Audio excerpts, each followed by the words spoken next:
All right, today we're cracking open the playbook of a guy you've probably never even heard of, but his influence, it literally shaped the most powerful companies of our time. He was Silicon Valley's best-kept secret. His name was Bill Campbell.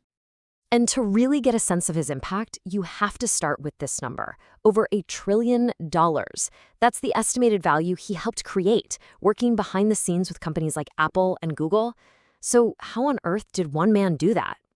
Well, as the author Adam Grant put it, Silicon Valley's greatest secret weapon wasn't some new gadget or a revolutionary piece of code. It was a person, a former football coach who, believe it or not, became the mentor to the titans of tech, the one they all had on speed dial when things got tough.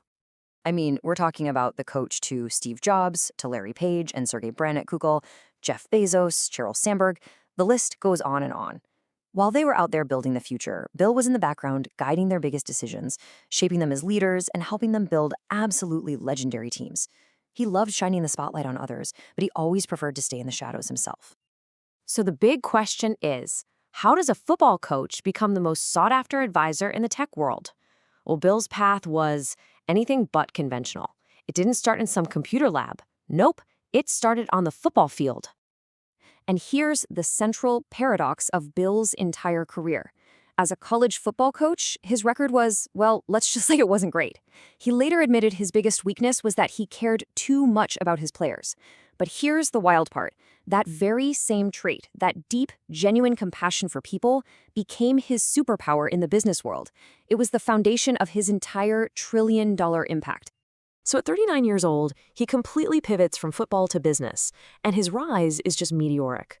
Within a few years, he's at Apple launching the Macintosh. When the board wants to pull that now iconic 1984 Super Bowl ad, it's Bill who defies them and makes the call to run it anyway. He goes on to become the CEO of Intuit, joins Apple's board when Steve Jobs comes back, and then, in 2001, he starts coaching the leadership team at this tiny startup you might have heard of, a little company called Google. But here's the thing about Bill. His coaching wasn't just some abstract philosophy. It was a set of really practical, repeatable tactics that any manager, any leader, can actually use. So let's open up his playbook and take a look at the core strategies. It all starts with something that sounds almost too simple. Begin your meetings with a personal connection, not with business. At Google, Bill coached Eric Schmidt to start every single staff meeting by just asking people about their weekend. They called them trip reports. And it wasn't just small talk. It was a deliberate move to shift the whole dynamic from a formal meeting into a real conversation between human beings. It completely transforms the room. For Bill, the one-on-one meeting was probably the most important tool a manager has. And he had a clear framework for it. Yeah, he'd start with performance and metrics, but then, and this is so crucial, he'd focus on peer relationships. He believed how you work with your teammates was way more important than your relationship with your boss. Then he'd coach you on leading your own team before finally pushing you on innovation. Now, when it came to making decisions, Bill absolutely hated consensus. He said that trying to get everyone to agree just leads to groupthink and, frankly, bad decisions. The goal isn't to make everybody happy. The real goal is to get every single perspective, every dissenting opinion out on the table so that the group can find the best idea. He called the manager's role the throne behind the round table. Think about that. Your job isn't to sit there and dictate the answer. It's to run a process that lets the team find the answer. And if they get stuck, you listen, you take it all in, and then you make the call. You break the tie so everyone can move forward together. You know, every team has one, that brilliant performer who is just incredibly difficult to work with. Bill had a great name for them, aberrant geniuses. These are the people who can create immense value but can also completely destroy team morale. So what do you do with them? Bill's rule on this was crystal clear. You have to manage them actively.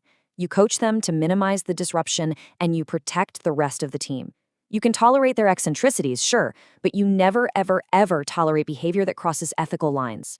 The second they lie, or harass someone, or act without integrity, they are out. Period. Their talent just can't outweigh the damage to the team's culture.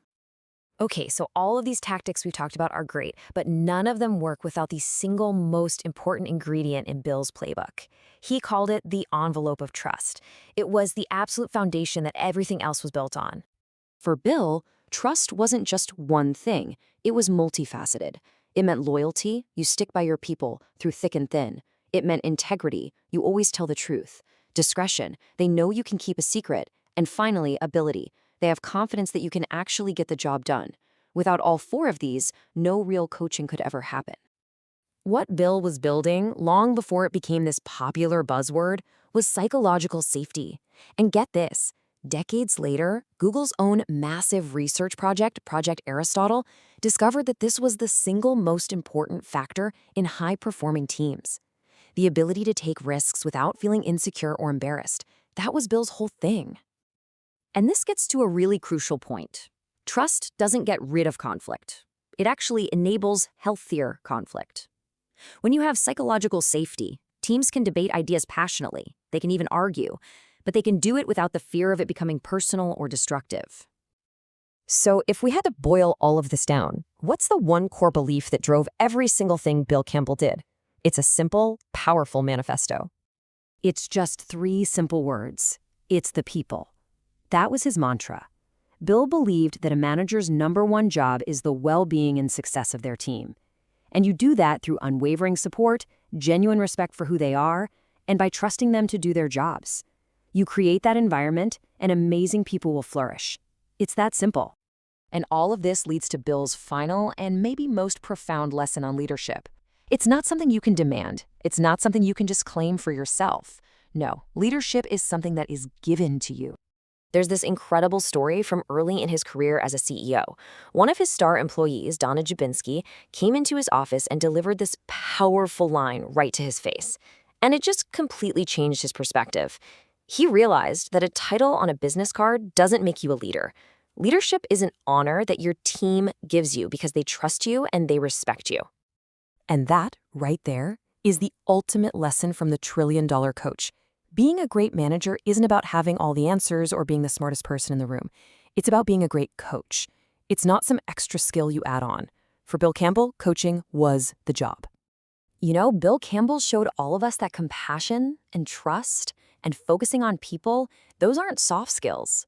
They are the engine of high-performing teams and incredible value creation. His playbook is really a challenge to all of us. It asks a simple but really powerful question. What kind of coach are you going to be?